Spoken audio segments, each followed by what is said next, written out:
Pasti teman-teman masih semangat mengikuti Week of Prayer, The Adventure of Faith, bersama dengan kakak-kakak Master Guide yang akan membawakan renungan tiap malamnya. Sebelumnya kita sudah mendengarkan cerita dari Paulus, Musa, dan Yunus. Dan malam hari ini kita akan belajar tentang Yusuf dengan judul cerita menakjubkan yang belum diceritakan. Kenapa belum diceritakan? Karena aku akan membawakan fakta menarik dari buku Ellen G. White Sejarah Para Nabi Jilid 1 atau Patriarchs and Prophets bab 19 dan 20 dan Kejadian 37 dan 39. Sebelumnya aku mau bertanya, apa yang kalian ketahui tentang Yusuf? Betul, Yusuf adalah seorang pemimpi. Dan betul sekali, Yusuf diberikan jubah yang sangat indah oleh ayahnya Yakub. Dan betul, Yusuf memiliki 10 kakak laki-laki. Siapa saja? Ruben, Simeon, Lewi, Yehuda, dan Naftali, Gad, Asher, Isakar, dan Zebulon. Juga 1 kakak perempuan Dina, dan 1 adik laki-laki Benyamin atau Ben-Oni. Tapi malam hari ini aku akan membagikan cerita di mana Yusuf dijual oleh abang-abangnya sendiri ke orang-orang Ismail ke Mesir. Bayangkan kalian sebagai seorang anak muda berumur 17 tahun. Kalian bisa baca dalam Kejadian 37 ayat 2. Dikatakan Yusuf tatkala berumur 17 tahun. Dia masih muda dan dia sudah dibenci oleh abang-abangnya sendiri, dibuang ke sumur, dicaci maki mungkin sebelum dijual, dan saat dijual sendirian. Bayangkan bagaimana kita tidak akan bertemu dengan ayah kita kembali, kita tidak akan bertemu dengan kakak-kakak yang kita cintai, yang membenci kita, dan kita akan menjadi budak di negeri asing. Bayangkan betapa sedihnya Yusuf saat itu. Tapi ia tiba-tiba teringat oleh cerita-cerita Yakub, ayahnya, di mana Allah Yakub, Allah ayahnya, selalu menyertai dia dan menepati janji-janjinya.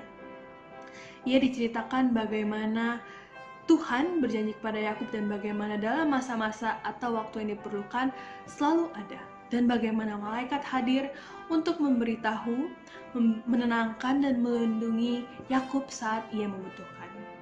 Semua ini teringat oleh Yusuf. Dan saat itu juga, Yusuf percaya bahwa Allah ayahnya, Allah Yakub, akan menjadi Allahnya juga. Di sini dikatakan dalam buku Sejarah Para Nabi Jilid 1, malapetaka satu hari telah mengubah dirinya dari seorang anak yang manja menjadi seorang pria yang penuh pemikiran dan pemberani. Hal ini bisa dia bawa sampai 10 tahun kemudian di negeri Mesir, di mana dia menjadi seorang yang dipercayai oleh Potifar dalam Kejadian 39 ayat 4-6, karena ia memiliki Allah yang kuat dan di mana ia tidak takut untuk menunjukkan bahwa ia menyembah Allah yang benar.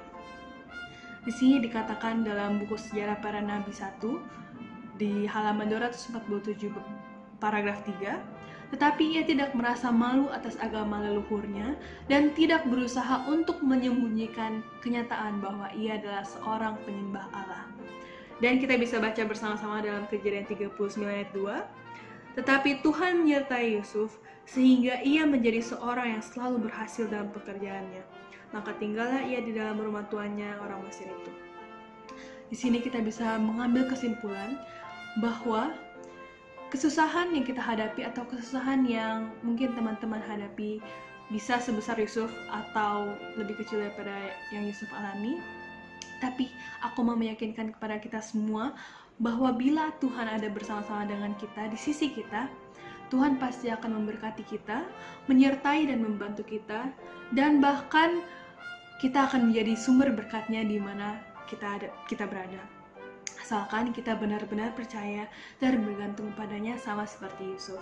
Karena Tuhan pasti akan membuat kita berhasil. Juga jangan takut, kita bisa baca bersama-sama dalam Ibrani 13 ayat 6. Di situ dikatakan bahwa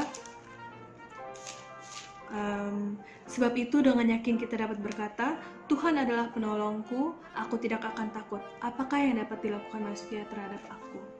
Jadi sekiranya renungan yang sudah aku bawakan bisa mengingatkan kita bahwa biarpun kita sendirian, biarpun kita mengalami kesusahan, bila Tuhan ada di dalam kita pasti akan berhasil dan disertai untuk menjadi berkat.